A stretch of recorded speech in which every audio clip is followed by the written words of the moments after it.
So let's talk about something that sounds like it's straight out of a movie, but is getting very, very real. Q-Day. We're talking about the moment a quantum computer finally gets powerful enough to break the encryption that protects, well, pretty much everything in our digital lives. When we think of Q-Day, this is usually what pops into our heads, right? It's the full Hollywood treatment, an instant, catastrophic failure of every single system, a digital Armageddon where everything just crumbles at once. But what if that whole picture is just wrong? What if the real apocalypse doesn't show up with a huge explosion, but with a whisper? A threat that you can't see, you can't hear, but that completely undermines, well, everything.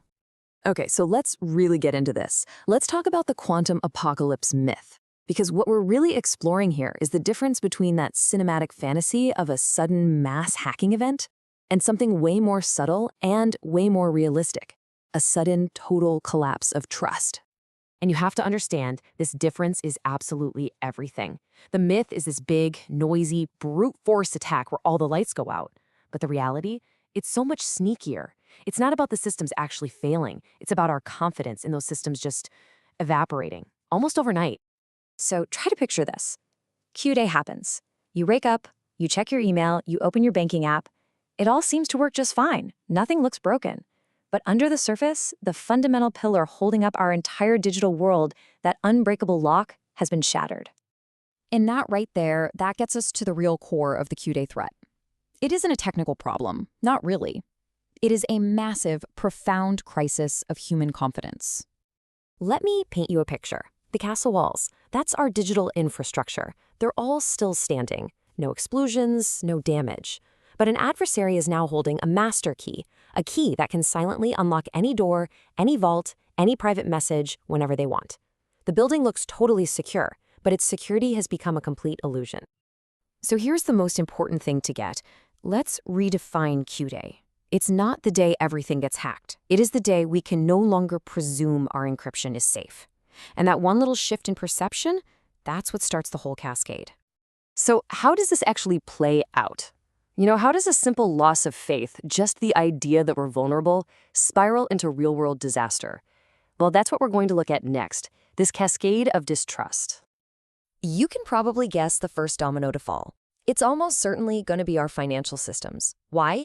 Because they run completely on trust. As soon as the news breaks, you'd see major banks, just to be safe, freeze online transactions.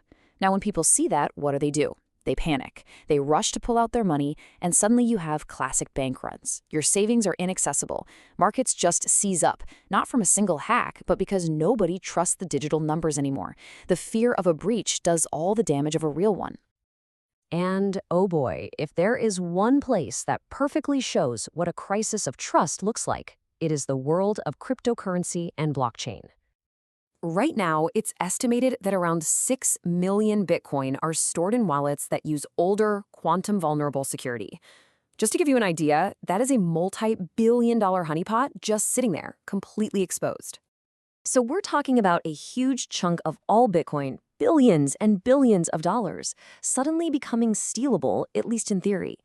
In a world that was built on the whole idea of trustless security through code, this kind of news is basically an extinction-level event. The panic would be instant, and it would be absolute. But the chaos doesn't stop with digital money. It bleeds out into the physical world, into the critical infrastructure that we all rely on to live. I mean, put yourself in their shoes. If you're running a power grid, are you going to trust a digital signal telling you to open a floodgate? If you're in a hospital, do you trust a remote software update for a life support machine? No way. You switch to manual overrides. You slow everything down. Across the board, operators will choose safe over efficient, causing these massive, widespread disruptions, all without a single actual cyber attack taking place. So what this all boils down to is something way more powerful than any computer. It's human psychology. The biggest vulnerability isn't in the code. It's in our collective response to fear and uncertainty. And there's actually a term for how this works. It's called an information cascade. It's what happens when we see other people acting and we assume they know something we don't, so we just copy them. It's basically a fancy term for a stampede. So here's how it would go down on Q-Day.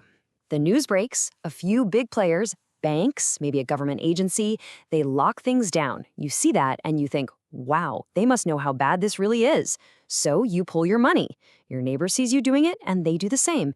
And just like that, panic stops being an irrational emotion. It becomes the only logical strategy to protect yourself.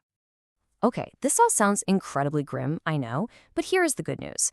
Unlike an asteroid hitting the Earth, this is a disaster we can see coming.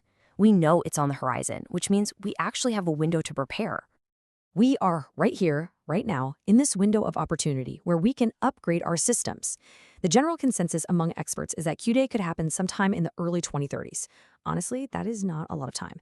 And the world after that day is going to be split in two, those who got ready and those who didn't.